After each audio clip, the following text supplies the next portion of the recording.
ఎంత విధ్వంసం జరిగిందో ఆ రోజు ఊహించాం. కానీ ఈరోజు పనిచేస్తా ఉంటే మా ఊహల కంటే ఎక్కువగా విధ్వంసం జరిగింది. 6 నెలల సమయంలో ఇప్పటికి మీరు ఒకసారి చూస్తే అన్ని డిపార్ట్మెంట్ని సమీక్షలు చేసుకున్నాం. గాడి తప్పిన పరిపాలన ఘాట్లో పెట్టాం. ఎక్కడికక్కడ సమస్యలన్నీ పరిష్కారం చేసి 1-2 కాదు, అనేక చిక్కుముడులు వేసే పరిస్థితికి వచ్చారు. రాష్ట్రాన్ని పూర్తిగా విధ్వంసం పాలు చేసే పరిస్థితికి వచ్చారు. ఒక్కోసారి మాకే అర్థంగా నాకు అనుభవం ఉందిగా, 4వసారి ముఖ్యమంత్రిని.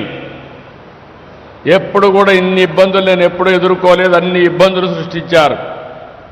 అన్ని ఇబ్బందుల్ని ఎదుర్కొని నిన్న మీరు చూస్తే నిన్న మొన్న కలెక్టర్స్ కాన్ఫరెన్స్ పెట్టుకున్నాం.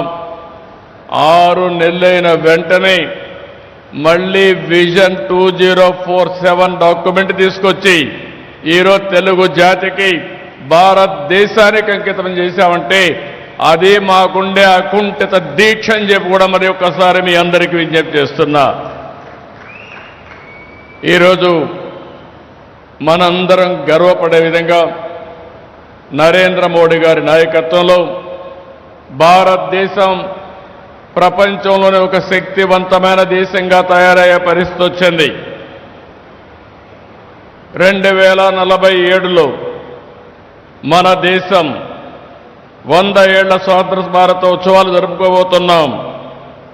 అప్పటికల్లా ప్రపంచంలో ఒక అగ్రదేశంగా ఉండాలనే ఉద్దేశంతో వికసిత్ భారత్ 2047 ప్రధానమంత్రి గారు తయారు చేశారు.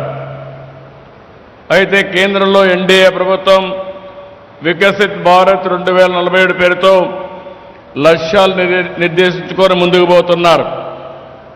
అందులో భాగంగానే మనం ఈరోజు స్వర్ణ ఆంధ్రప్రదేశ్ విజన్ డాక్యుమెంట్ తయారు చేశాం.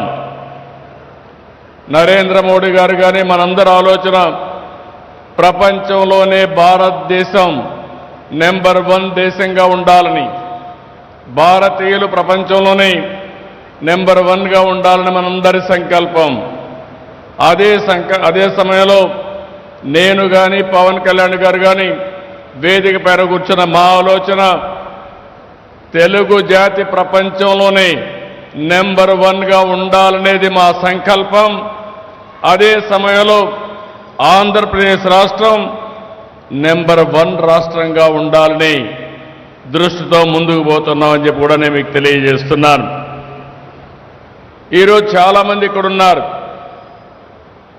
ఈరోజు ఒక నిర్దిష్టమైన ఆలోచనలతో వచ్చాం. ఈరోజు మన రాష్ట్రంలో మీరు చూస్తే తలసరి ఆదాయం $3,000 కంటే తక్కువ. ఈరోజు మేము పెట్టుకున్నది 2047కి $42,000 తలసరి ఆదాయాన్ని సంపాదించాలని ఒక లక్ష్యంగా పెట్టుకున్నాం. ఇక్కడుండే మీరందరూ అనుకుంటారు ఇది సాధ్యమా అని. కానీ ఇప్పుడే పవన్ కళ్యాణ్ గారు ఒక మాట చెప్పారు. హైదరాబాద్లో మీరు చూస్తే 2 నగరాలు, ఒకటి హైదరాబాద్, ఒకటి సికింద్రాబాద్. ఆ రోజు ఆలోచించాం, ఏదైతే వెస్టర్న్ సైడ్ వెళితే అక్కడంతా రాళ్ళు గుట్టలు ఉండేటివి. ఆ గుట్టల్లో నేను చూశాను ఇది భవిష్యత్తు నగరంగా తయారవుతుందని రూపకల్పన చేసి 25 సంవత్సరాల్లో ప్రపంచంలో నెంబర్ 1 రాష్ట్రంగా తయారు చేశామంటే అది ఆనాటి విజన్ ప్రభావం అని చెప్పి కూడా నేను మీకు తెలియజేస్తున్నా.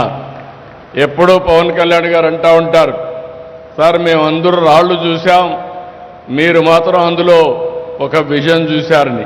అవును, నేను ఆ రోజు చూసింది ఒక సింగపూర్ చూశాను, లేకుంటే ఒక దుబాయ్ చూశాను, ఒక అమెరికాలో ఉండే న్యూయార్క్ సిటీని చూశాను. ఇలాంటి టౌన్ ఎందుకు డెవలప్ చేయలేమని ఆలోచించి అంచెలంచెలుగా అభివృద్ధి చేశాం. ఈరోజు గర్వంగా చెప్పగలుగుతున్నా, హైదరాబాద్ నగరం వల్ల తెలంగాణ రాష్ట్రం భారతదేశంలోనే ఎక్కువ తలసరి ఆదాయం సంపాదించే రాష్ట్రంగా తయారైందంటే అది ఆ రోజు చేసిన ఫౌండేషన్ అని చెప్పి కూడా నేను మీకు తెలియజేస్తున్నా. ఆ రోజు 1997